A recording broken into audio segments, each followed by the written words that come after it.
Уулыг дагаад бүгдээрээ данал уул уурхай тэгээд нүүрсний талаар бол ярилцж байгаа.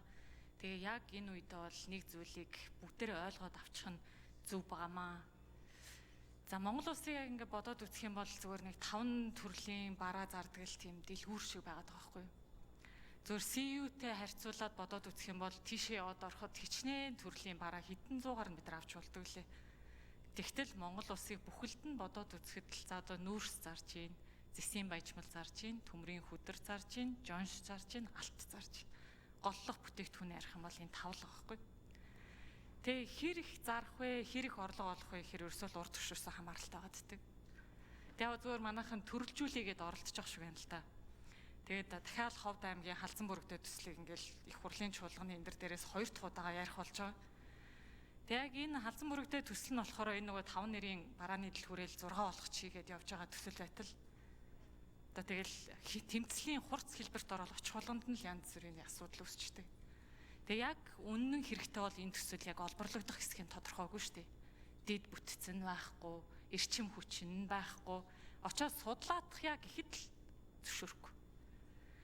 Тэг уул нь ашиглаад эхлэх юм бол одоо Өмнө Говь аймаг шиг Ховд аймгийг хөгжих байх гэж бодоод байгаа байхгүй юу?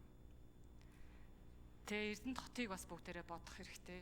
Тэг нөгөө янз бүрээр л яригадаад байдаг Өмнө Говь аймгийн цогццгийн сумд хүртэл хичнээн олон кофе шоп байдаг гэж бодно. Тэнд бол одоо амьдрал буцалж байгаа байхгүй юу? Уул уурхайн салбарыг дагаад хөгжиж байгаа. Тэгээ асуудлууд бол мэдээж байгаа. Тэднэр нь ол шийдэгнэ. Тэгтэл нөгөө олон ясны өлгийн нутаг гэдэг Ховд болохоор ширээний ард суудаг.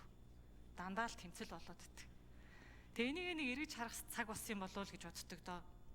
Тэгээ өнөөдөр төсөө хилцэж байгаа учраас төсвийн тодтголтой холбоотойгоор бас л энэ уул уурхайг ойлгоод дэмжиж явуулж байгаа энэ аймагаас төвлөрүүлж байгаа төсвийг огт дэмждэггүй газрууд руу өгж байгааг одоо ерөөсө хүлээн зөвшөөрч чадамгүй байгаагаа илэрхийлэх хүсэж байгаамаа. За ингээ улсын төсөвт төвлөрүүлж байгаа аймагуудаа харангуут одоо энэ тодтголтой холбоотойгоор төвлөрүүлж байгаа төсвийнх нь 70% нь үлдээд байгаа байхгүй юу? За энэ аймагуудад бол Булган орж ийн, Дорногов орж ийн, Дорнод, Дундгов, Дархан уул тэгээ Улаанбаатарыг бас оруулж болж байгаа. А тэгтэл Өмнө Говь аймгийн бүрдүүлж байгаа төсвийн 4% нь л үлдчихэе. Орхон аймгийн 28% нь л үлдчихэе. Тэгээ Өмнө Говьас болохоор 1.6 их 80 төгрөгийг төвлөрүүлнэ гэжжээ. Тэгээ одоо ер нь гүйцэтгэл нь ямар байгаа юм бол сангийн яамнаас хамгийн эхлээд асуумаар байгаа зүйл нь гүйцэтгэл нь. Энэ ондоо багтаад яг 1.6 их 80-д нь төвлөрөх юм уу?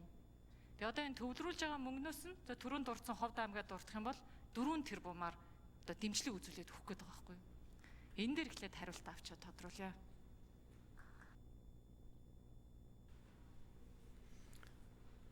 За, сангийн сайд болдын чухлын хариулт өгье. За, оюун гишүүний асуултанд хариулъя. За, энэ бол манай улсын төсвийн тогтолцооны л онцлог л доо. Бид одоо Америк шиг юм штатуудын нэгдсэн улсын юм төсөвтэй биш. Би даасан аймагуд маань би даасан юм төсөвтэй биш. Нэгдсэн байдлаар төвлөрүүлээд за аймагуд дээр за мөн салбарууд дээр ийм хуваарлтуудаа хийдэг ийм л онцлогтой улс юм байна юм. Өөрөөр хэлбэл Өмнө Говь аймгаас одоо төвлөрсөн орлогоор бид нар одоо Сүхбаатар аймагт, Баян Улгийн аймагт төрийн аль багш нарын цалингийн тавьдаг. Тэнд одоо хөгжлийн бодлого, хөгжлийн бүтээн байгуулалтуудыг хийдэг. Ийм л бид нар одоо төсөвтэй улс. За цаашдаа ч ер нь олон жил ингэж явах байхаа. За тэр яг тоонуудтай холбоотой асуултыг манай хэлэдэг. Төвлөрүүлэлт нь хэдэн хувьтай байгаа вэ? За дөрөвдүгээр энэ дээрээс хариулт өгье.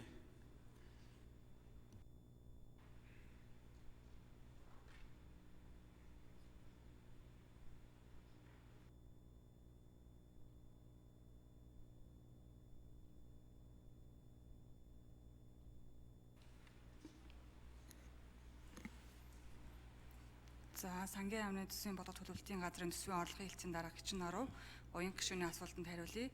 Өмнө Говь аймагаас одоо эхний 5 сарын байдлаар 737 тэрбум төгрөг төвлөрүүлэхээр төлөвлөснөөс одоогоор 427.9 тэрбум төгрөгийг төвлөрүүлсэн байна.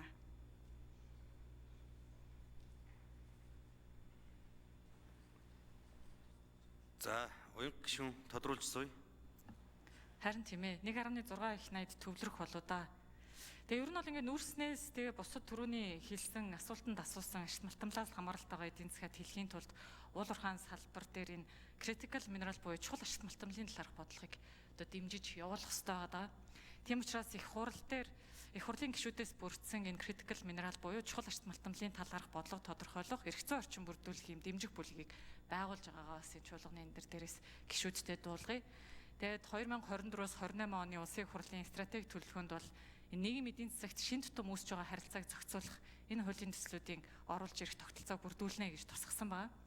Тэгэхээр энэ одоо энэ зүйлдэр эрх соёлын яамнаас орж ирэхээр хүлээгдэж байгаа хуулиудад чухал ашигт малтамлын асуудлыг оруулахаар ийм одоо дэмжих бүлэг байгуулж байгаамаа. Тэгээ гишүүд эрхэм гишүүд хамтарч ажиллахыг хүсвэл одоо дэмжиж гар үсээ зурхыг хүсье.